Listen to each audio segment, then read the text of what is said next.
Disseram-lhe que a história terminou com a ressurreição. Estavam mentindo.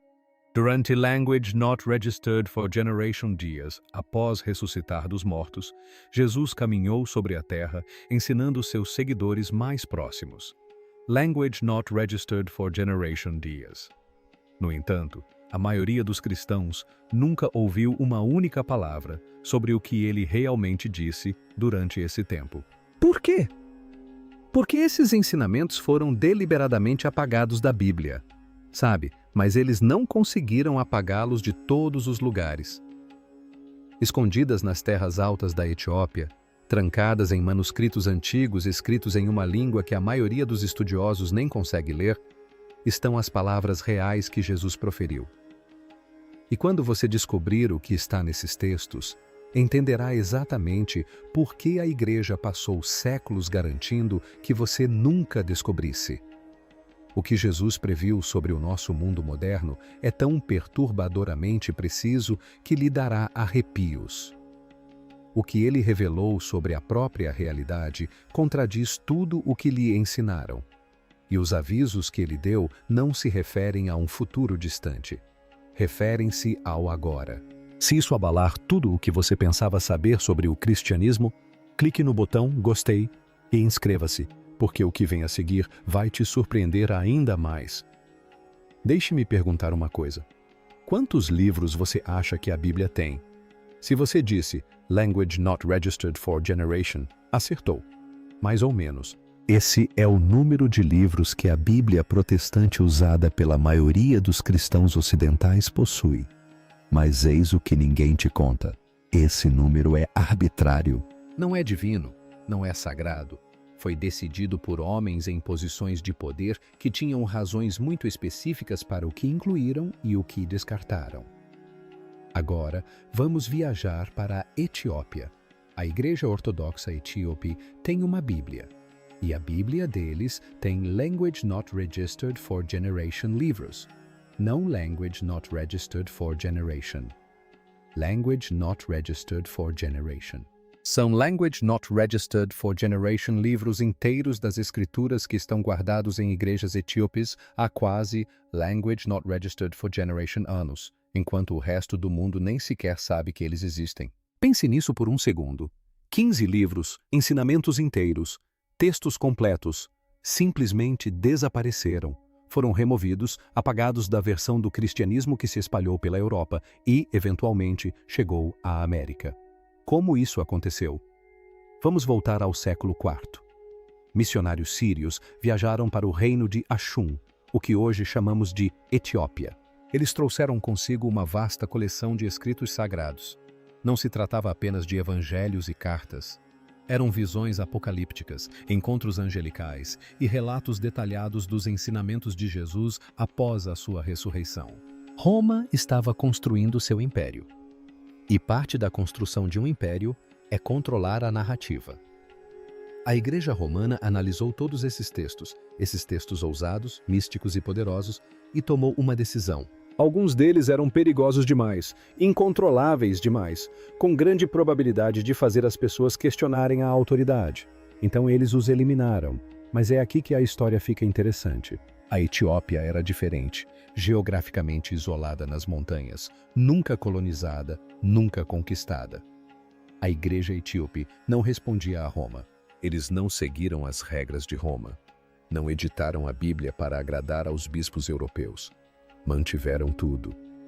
E pelos próximos Language Not Registered for Generation anos, enquanto impérios surgiam e caíam, enquanto a Igreja Ocidental discutia, se dividia e se reformava, a Etiópia permaneceu silenciosa nas montanhas, preservando textos que o resto do cristianismo havia completamente esquecido.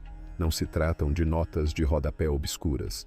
Não são detalhes insignificantes. Estamos falando de livros que mudam completamente nossa compreensão dos ensinamentos de Jesus, de quem ele era e do que ele disse que aconteceria ao mundo. Um dos mais importantes desses livros é o Machafacan, o livro da Aliança. E o conteúdo desse livro é absolutamente explosivo. Eis o que você aprendeu na igreja. Jesus morreu, ressuscitou ao terceiro dia, apareceu aos seus discípulos e ascendeu aos céus. Fim da história. Hora de cantar um hino, mas essa não é a história completa, nem de longe. Entre a ressurreição e a ascensão, houve um intervalo de Language Not Registered for Generation Dias. A Bíblia menciona isso. Atos, Language Not Registered for Generation. Language Not Registered for Generation. Jesus apareceu aos seus discípulos durante um período de Language Not Registered for Generation Dias e falou sobre o reino de Deus. 40 dias, quase 6 semanas. Jesus estava na terra, vivo em seu corpo ressuscitado, ensinando seus seguidores mais próximos. Então, aqui está a minha pergunta. O que ele estava ensinando a eles? A Bíblia, em sua forma mais comum, quase não nos dá nada. Alguns versículos dispersos, algumas referências vagas ao reino de Deus. Só isso. Para Language Not Registered for Generation Dias de ensinamentos do Cristo ressuscitado, temos talvez alguns parágrafos. A menos que você leia os textos etíopes, o Mashafa Khan afirma ser o registro autêntico dos ensinamentos de Jesus durante aqueles Language Not Registered for Generation Dias. E deixe-me dizer-lhe, o Jesus destas páginas não é a figura gentil, suave e falante que você vê nas pinturas da escola dominical. Este Jesus fala com autoridade, uma autoridade crua e sem filtros. Ele é o Rei do céu e da terra, e está dando suas instruções finais antes de deixar o planeta. E essas instruções não são nada agradáveis, não são fáceis. E definitivamente não é o que a igreja queria que as pessoas ouvissem. Jesus diz aos seus discípulos para irem pelo mundo e construírem o reino de Deus. Mas, e isto é crucial, não através do poder político, não através da conquista militar, não através da construção de instituições e hierarquias. O Espírito Santo, diz ele, é o único poder verdadeiro de que precisam. Então ele solta esta bomba. O que acontece dentro do coração de uma pessoa importa infinitamente mais do que templos, rituais ou cerimônias religiosas. Pense no que isso significa. Jesus, o fundador do cristianismo, está dizendo aos seus seguidores que todos os adornos externos da religião, os edifícios, as cerimônias, os rituais são secundários. O que importa é a transformação interior. Mas então vem a profecia. E é aqui que a coisa fica assustadora. Jesus prevê que suas palavras serão distorcidas, que as pessoas usarão seu nome para benefício próprio, que chegará o tempo em que multidões gritarão seu nome nas ruas, construirão igrejas enormes em sua homenagem, usarão cruzes no pescoço, mas seus corações estarão completamente vazios.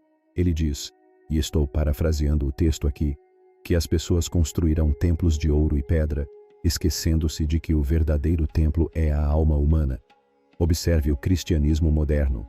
Mega-igrejas com orçamentos milionários, teleevangelistas com jatos particulares, pregadores da teologia da prosperidade vendendo milagres por doações, líderes religiosos envolvidos em escândalo após escândalo. Aquelas palavras de Language Not Registered for Generation anos atrás não são mais profecia. São uma descrição do momento atual. Mas Jesus não para por aí. Ele se torna mais específico. Ele descreve guerras que serão travadas em seu nome. Ele fala sobre mentiras sendo tratadas como verdades e verdades sendo chamadas de mentiras. E então, há esta frase que me impressiona profundamente toda vez que a leio. Bem-aventurados os que sofrem pelo meu nome, não em palavras, mas em silêncio. O que isso significa? Significa que os verdadeiros crentes, as pessoas que de fato seguiram os ensinamentos de Jesus, não são as que fazem mais barulho. Eles não são aqueles com programas de TV e livros best-sellers. São os quietos, os esquecidos, as pessoas que sofrem em silêncio enquanto outros lucram com o nome de Jesus. Se isso não descreve o nosso panorama religioso atual, eu não sei o que descreve. Então, as profecias são perturbadoras, mas são apenas o começo. O que Jesus mostrou aos seus discípulos em seguida foi tão intenso, tão gráfico, que a Igreja Ocidental decidiu que era melhor que ninguém jamais o lesse. Você já ouviu falar do livro do Apocalipse, certo? O Apocalipse de João. Esse é o último livro da Bíblia, cheio de feras, dragões e o fim do mundo. Bem, existe outro Apocalipse. Chama-se Apocalipse de Pedro. E embora fragmentos dele existam em outros lugares, a Igreja Etíope possui uma das versões mais completas que existem. Nesse texto, Jesus leva Pedro, seu discípulo mais fiel, ao topo de uma montanha logo após a ressurreição. E lhe mostra duas visões, uma do paraíso, outra de tormento. Agora, preciso avisá-lo ou avisá-la.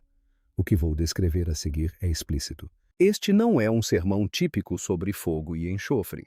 É detalhado, específico e profundamente perturbador. De acordo com pessoas que prestaram falso testemunho no tribunal, elas são mostradas mordendo a própria língua em agonia, incapazes de falar, incapazes de mentir. Aqueles que cobravam juros exorbitantes e exploravam os pobres, pendurados pelas pálpebras sobre as chamas.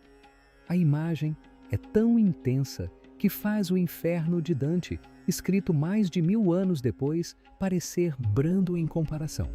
Agora, por que Jesus mostraria isso a Pedro? Porque ele levaria seu discípulo amado e lhe daria pesadelos pelo resto da vida. O texto nos dá a resposta. Não se tratava apenas de punição. Era um aviso. Jesus acabara de passar Language Not Registered for Generation Dias, ensinando sobre corrupção, ganância e hipocrisia. Ele havia alertado que as pessoas distorceriam sua mensagem para obter ganhos pessoais. E agora ele estava mostrando a Pedro, mostrando-lhe visualmente, visceralmente, o que realmente estava em jogo. Isso não era teologia abstrata. Eram consequências reais para ações reais. E a Igreja Ocidental olhou para esse texto e disse: não, muito assustador, muito específico, muito provável que faça as pessoas temerem o julgamento. Então, eles o deixaram de fora. Mas a Etiópia o manteve. Eles o preservaram. E lendo-o hoje, você pode entender por que ele incomodava as autoridades religiosas. Porque sugere que a forma como você trata as pessoas, especialmente como os poderosos tratam os impotentes, tem consequências eternas. Essa é uma mensagem perigosa quando se está tentando construir um império. É aqui que as coisas ficam realmente interessantes, porque esses textos não falam apenas sobre o passado ou sobre conceitos espirituais abstratos. Eles fazem afirmações específicas sobre o futuro. Nosso futuro agora, de acordo com os escritos etíopes, Jesus disse que nos últimos dias, ou seja, no fim dos tempos, na era final antes de seu retorno, algo inesperado aconteceria. Sua voz se ergueria novamente. Mas não de onde as pessoas esperavam, não do Vaticano, não de pregadores famosos, não de poderosas instituições religiosas. Jesus disse que sua voz viria das margens, dos desertos, das montanhas, dos descendentes de escravos, de pessoas e lugares que os poderosos haviam rejeitado e esquecido. O texto diz que meu espírito falará por meio daqueles que são ignorados pelos poderosos, e isso subverte completamente a perspectiva do cristianismo tradicional. A implicação é clara. Se você quer encontrar a verdadeira fé, a verdadeira verdade, não olhe para o topo da hierarquia religiosa. Olhe para baixo. Olhe para as pessoas a quem ninguém presta atenção. E onde essa Bíblia antiga foi preservada durante todo esse tempo? Na Etiópia, uma nação africana, um lugar que o cristianismo ocidental ignorou em grande parte durante séculos.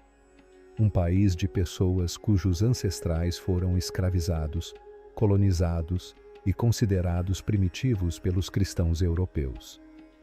A ironia é quase perfeita demais. Mas há mais.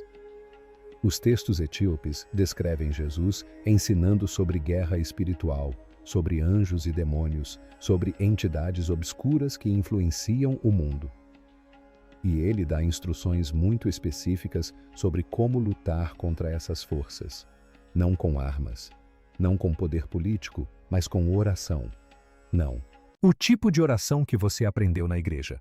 Um texto cita Jesus dizendo que o seu corpo se torne uma oração viva. Outro diz que o seu silêncio fale mais alto que os sermões. Isso é cristianismo místico. Isso é fé experiencial. Trata-se de transformação pessoal, não de religião institucional. E é exatamente por isso que era perigoso. Porque se as pessoas conseguem se conectar com Deus diretamente, se conseguem se tornar orações vivas por si mesmas, então não precisam de padres, bispos ou papas para mediar essa conexão. A igreja perde o monopólio do acesso espiritual. Bem, precisamos falar sobre coisas realmente surpreendentes, porque alguns desses textos etíopes vão além da profecia e do aviso. Eles exploram a própria natureza da realidade. De acordo com esses escritos, Jesus ensinou que a morte física não é o fim da consciência. O corpo, explicou ele, é como uma roupa. Desgasta-se, envelhece. Eventualmente você o tira, mas o espírito, a parte consciente de você, continua. Quando o corpo morre, o espírito retorna ao seu verdadeiro lar. Ora, isso não é exclusivo dos textos etíopes, mas é aqui que a coisa fica estranha. Jesus aparentemente ensinou que o verdadeiro perigo não é a morte física. O verdadeiro perigo é a morte espiritual. Ele a descreveu como a morte que caminha enquanto o coração ainda bate. Pense nessa frase por um momento. Uma pessoa que parece viva, que respira, fala, trabalha, segue a vida normalmente, mas por dentro está completamente vazia, espiritualmente morta. Quantas pessoas você conhece que se encaixam nessa descrição? Talvez você mesmo já tenha se sentido assim, vivendo no piloto automático, sentindo-se desconectado, como se algo essencial estivesse faltando. De acordo com esses textos, Jesus chamou isso de morte espiritual. E ele disse que é pior do que a morte física, porque pelo menos quando o corpo morre, o espírito pode seguir em frente. Mas se o seu espírito já estiver morto enquanto você ainda está vivo, isso sim é uma verdadeira tragédia. Mas é aqui que as coisas ficam realmente filosóficas. Alguns textos etíopes contêm ideias notavelmente semelhantes aos antigos ensinamentos gnósticos. O gnosticismo foi um movimento cristão primitivo que a igreja dominante declarou heresia e tentou erradicar. Os gnósticos acreditavam que o mundo físico foi criado por um Deus falso, um ser que se considerava a divindade suprema, mas que na verdade desconhecia o verdadeiro Deus que existia além dele. Parece loucura? Bem, alguns textos etíopes descrevem exatamente esse cenário. Eles falam de dois criadores, o verdadeiro Deus, luz pura, espírito puro, a fonte de tudo. E então, um outro ser, às vezes chamado de demiurgo ou o construtor das sombras. Esse ser secundário, em sua arrogância e ignorância, criou o mundo físico. Ele pensava ser o único Deus. Não sabia que havia um poder superior a ele. Então, o mundo que ele criou é uma mistura, bem e mal, beleza e sofrimento, verdade e mentira, tudo entrelaçado, uma cópia imperfeita da verdadeira realidade. E de acordo com esses textos, Jesus veio a este mundo não apenas para salvar as pessoas de seus pecados, mas para despertá-las, para ajudá-las a perceber que estão vivendo em uma realidade falsa, para mostrar-lhes que a verdadeira luz de Deus existe além deste mundo físico. A missão de cada alma, ensinou Jesus, é encontrar essa centelha divina dentro de si e devolvê-la à luz eterna. Agora, eu sei o que você está pensando. Isso me lembra Matrix. E você tem razão. Os Wachowskis, criadores de Matrix, foram fortemente influenciados pela filosofia gnóstica. A ideia de que o mundo é uma simulação, de que precisamos despertar dessa falsa realidade, é do antigo cristianismo gnóstico e está preservada na Bíblia etíope. A Igreja Ocidental chamou isso de heresia. Queimaram textos gnósticos. Executaram mestres gnósticos. Fizeram tudo o que podiam para garantir que essas ideias desaparecessem, mas não conseguiram chegar à Etiópia antes da ascensão de Jesus ao céu. Segundo os escritos etíopes, ele fez uma profecia final, e esta é a mais relevante para nós hoje. Ele disse: chegará um tempo em que o amor desaparecerá completamente da terra. Quando a fé se tornasse nada mais do que uma performance, quando as pessoas adorassem com a boca, mas não com o coração. Soa familiar. Mas aqui está a reviravolta. Nesse mesmo período, Jesus prometeu que seu Espírito ressuscitaria. Não em grandes templos, não em igrejas famosas, não por meio de líderes religiosos poderosos. Seu Espírito se moveria onde a religião não pode chegar. Os orgulhosos não o verão, diz o texto, mas os quebrantados sim. Eles me conhecerão não por palavras, mas pelo fogo. Que fogo? O fogo do despertar, o fogo da transformação espiritual. O momento em que você percebe o que realmente importa na vida. E quem experimentará esse despertar? Não a elite religiosa, não os poderosos, não aqueles que têm todas as respostas. Os quebrantados, os humildes, aqueles que foram despojados de tudo e forçados a confrontar a realidade sem qualquer conforto religioso. Esses textos ensinam que o reino de Deus não está em algum lugar distante, não está no futuro, não está no céu depois da morte, está dentro de você agora. A alma humana é o verdadeiro templo, e toda pessoa tem acesso direto ao divino, sem intermediários, sem necessidade de padre, sem necessidade de filiação à igreja. Apenas você e Deus. Conexão direta. Essa é a mensagem central desses textos etíopes. E dá para entender por que a igreja institucional os considerou uma ameaça. Então, por que a Etiópia? De todos os lugares do mundo, porque foi justamente essa pequena nação africana que preservou esses textos revolucionários tão perigosos? A resposta está na história singular da Etiópia. A Etiópia é uma das civilizações contínuas mais antigas do planeta. E, diferentemente de quase todas as outras nações africanas, jamais foi colonizada. Quando as potências europeias dividiram a África no século XIX, a Etiópia manteve-se independente. Derrotou a Itália na Batalha de Adwa, em Language Not Registered for Generation. Eles mantiveram sua soberania durante a Segunda Guerra Mundial. E o mais importante para a nossa história, mantiveram sua independência religiosa por Language Not Registered for Generation anos. Muitos etíopes remontam sua herança à era bíblica. Segundo a epopeia nacional, Kabra Nagast, a rainha de Sabá, era etíope. Quando visitou o rei Salomão em Jerusalém, tiveram um filho chamado Menelik.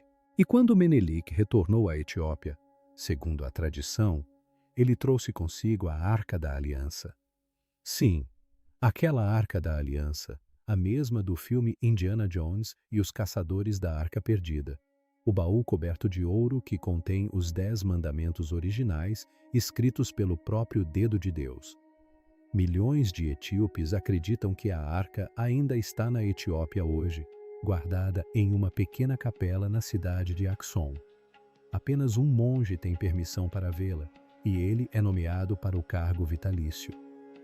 Ninguém mais entra, nem arqueólogos, nem historiadores, ninguém. Acredite você nisso ou não, isso revela algo importante sobre o cristianismo etíope. Eles se veem como os guardiões do conhecimento sagrado ancestral. Eles levam essa responsabilidade a sério. O cristianismo chegou à Etiópia no século IV, tornando-a uma das nações cristãs mais antigas da Terra. Registros históricos do século VI descrevem a Etiópia como já sendo completamente cristã. Enquanto o cristianismo ainda se espalhava pela Europa, ainda lutava contra religiões pagãs e ainda era perseguido por Roma, a Etiópia já era um reino totalmente cristão. E aqui está o ponto crucial. Eles desenvolveram sua versão do cristianismo em isolamento. Eles não foram influenciados pelo Concílio de Nica. Não foram afetados pela Reforma Protestante. Não foram tocados pela cisão entre católicos e ortodoxos. Eles criaram sua teologia de forma independente, baseada nos textos antigos que haviam preservado. Assim, enquanto Roma editava a Bíblia, cortando livros e decidindo o que era ortodoxo e o que era heresia, a Etiópia estava nas montanhas, completamente isolada, seguindo seu próprio caminho. Eles guardaram livros que todos os outros descartaram: o livro de Enoque, o livro dos Jubileus, o Apocalipse de Pedro, o livro da Aliança. E escreveram sua Bíblia em Gezê, uma língua antiga que quase ninguém fora da Etiópia consegue ler. Essa barreira linguística funcionou como mais uma camada de proteção. Mesmo que alguém quisesse suprimir esses textos, não conseguiria se não pudesse lê-los. A Etiópia se tornou uma cápsula do tempo, um retrato do cristianismo primitivo antes de ser padronizado, higienizado e controlado. Vamos falar especificamente sobre o conteúdo desses Language Not Registered for Generation livros adicionais, porque não se trata apenas de conteúdo adicional. São textos que mudam completamente nossa compreensão da história bíblica. O mais famoso é o livro de Enoque, e esse livro é fascinante. Ele conta a história de um grupo de anjos chamados de vigilantes. Esses anjos foram designados para observar a humanidade. Mas eles não se limitaram a observar. Eles se apaixonaram por mulheres humanas e vieram à Terra e tiveram filhos com elas. Esses filhos eram chamados de Nefilins, e eles não eram humanos comuns. Eram gigantes, gigantes poderosos, violentos e monstruosos que aterrorizavam a Terra. Mas a história fica ainda mais sombria. De acordo com o livro de Enoque, esses anjos não apenas tiveram filhos com humanos, eles ensinaram aos humanos conhecimentos proibidos, armas, guerra, cosméticos, feitiçaria e astrologia. Eles corromperam a humanidade. E essa corrupção levou diretamente ao grande dilúvio. Deus enviou o dilúvio, não apenas porque as pessoas eram más, mas porque anjos caídos contaminaram a raça humana. Agora, aqui está o que é interessante. Os primeiros pais da igreja citavam o livro de Enoque como escritura. Judas, no Novo Testamento, cita-o diretamente.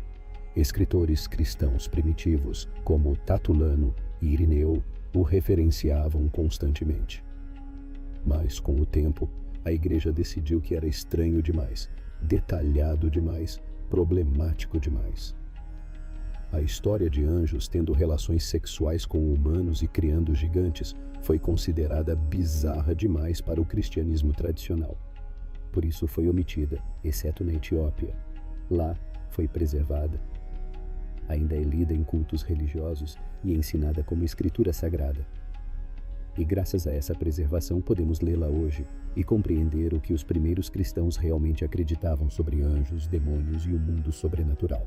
Outro texto crucial é o livro dos Jubileus. Este livro reconta as histórias de Gênesis e Êxodo, mas com detalhes adicionais não encontrados na Bíblia principal. Ele fornece datas específicas para os eventos. Descreve anjos ajudando Moisés a escrever a Torá. Contém leis e ensinamentos que não aparecem em nenhum outro lugar. Ambos os livros foram encontrados entre os manuscritos do Mar Morto, provando que eram amplamente lidos na antiguidade, mas apenas a Etiópia os manteve como escritura oficial. Portanto, é isso que nos resta. Esses textos existem. Eles existem a quase Language Not Registered for Generation anos. Elas contêm ensinamentos atribuídos a Jesus que nunca entraram na Bíblia que você leu quando criança. E esses ensinamentos são específicos, detalhados e perturbadoramente relevantes para o nosso mundo moderno. Jesus previu a corrupção na igreja. Vemos isso em todos os lugares. Ele alertou sobre pessoas que usam seu nome para obter lucro. Os teleevangelistas comprovam que ele estava certo todos os dias. Ele disse que a verdade seria chamada de mentira e a mentira seria chamada de verdade. Observe o nosso cenário político e religioso. Ele descreveu uma época em que a fé se tornaria uma performance, quando as pessoas adorariam com a boca, mas não com o coração. Quando templos imensos seriam construídos enquanto o verdadeiro templo, a alma humana, seria negligenciado. Isso não é mais profecia, é a documentação do presente. Esses textos etíopes pintam um retrato de Jesus que incomoda as autoridades religiosas. Um Jesus que valoriza a transformação interior em detrimento da religião exterior, que fala através dos marginalizados em vez dos poderosos, que ensina que toda pessoa tem acesso direto a Deus, que Jesus é perigoso não para as pessoas comuns, mas para as instituições construídas sobre o controle do acesso ao divino. Então, a grande questão permanece: esses textos são autênticos?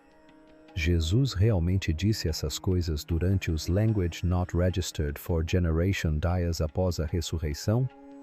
Não podemos ter certeza. A verificação histórica é impossível. Esses são textos religiosos antigos, preservados por uma tradição que reivindica a autoridade apostólica. O que podemos afirmar é o seguinte: a Igreja Etíope é uma das tradições cristãs mais antigas da Terra. Sua Bíblia contém textos que antecedem a Bíblia ocidental padronizada. Sua versão do cristianismo se desenvolveu independentemente da influência romana. E os textos que eles preservaram contêm ensinamentos que são consistentes com as formas mais antigas do cristianismo, a fé mística, experiencial e transformadora que existia antes de se institucionalizar. Sejam estas as palavras reais de Jesus ou ensinamentos cristãos primitivos atribuídos a ele, representam uma versão do cristianismo que o mundo ocidental suprimiu deliberadamente. Então, o que devemos fazer com essa informação? Primeiro, entender que a Bíblia não é um livro simples e direto que caiu do céu já pronto. É uma coleção de textos que foram selecionados, editados e compilados por seres humanos com objetivos específicos. Diferentes tradições cristãs preservaram textos diferentes.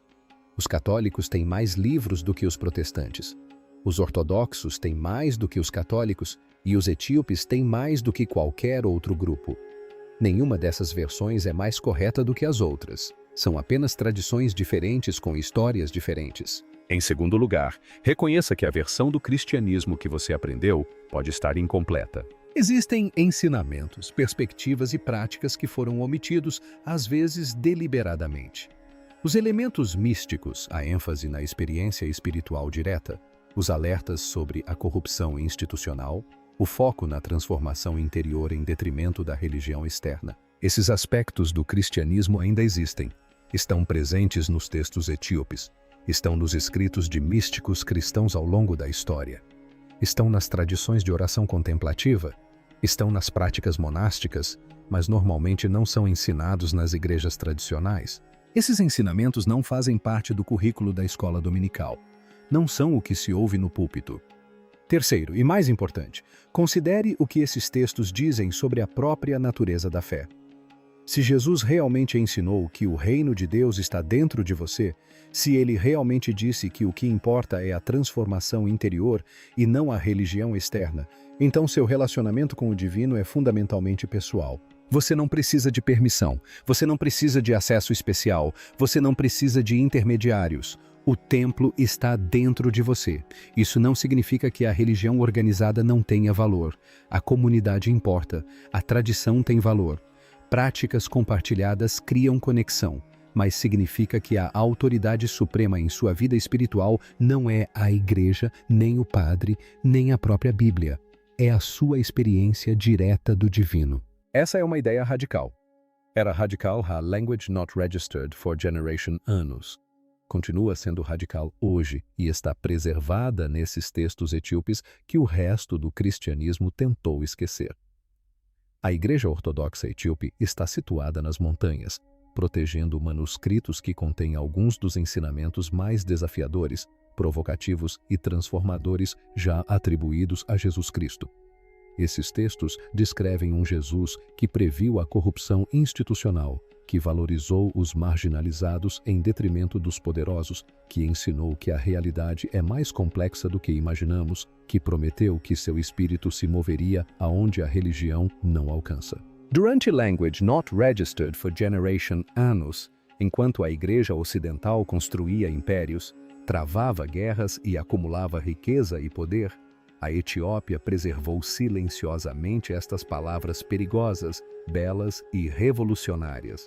Os ensinamentos estão lá, os avisos são claros, as profecias são específicas. A única questão que resta é se teremos a coragem de ouvi-los. Porque o que esses textos revelam não é apenas história. É um espelho que reflete o cristianismo moderno, mostrando-nos exatamente o que Jesus alertou que aconteceria. E é um convite para algo mais profundo, algo mais real, algo que não pode ser controlado por instituições ou contido em edifícios, uma conexão direta com o divino, uma transformação pessoal, um despertar, o fogo de que Jesus falou. Você está pronto para isso? Se isso mudou a sua visão sobre o cristianismo, não guarde para si. Curta este vídeo, inscreva-se no canal e compartilhe com alguém que precisa ouvir esta mensagem. A verdade foi escondida por tempo demais. Chegou a hora de falarmos sobre ela.